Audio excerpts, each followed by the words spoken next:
Navarrete te explica lo que no te explica nadie. Mira, te voy a enseñar qué hay detrás de una nevera, ¿vale? Las neveras son así por delante, pero por detrás tiene dos cosas que las distinguen. Por una parte, verás que ahora están forradas, ¿vale?, de una especie de amianto termostático aislante, ¿de acuerdo? ¿Ves? Por ejemplo, esta está forrada y esta en cambio tiene rejillas, ¿de acuerdo? Como toda la vida.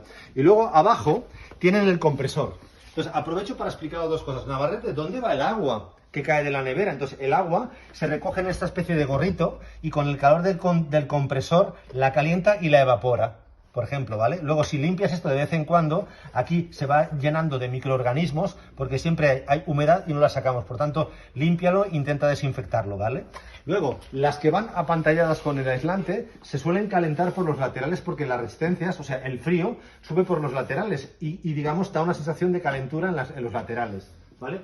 Mientras que las tienen la parrilla en la parte trasera, que son ya cada vez menos, digamos, el calor se disipa en la parte trasera y no quema los laterales. A mí en general me gusta más este sistema, ¿de acuerdo?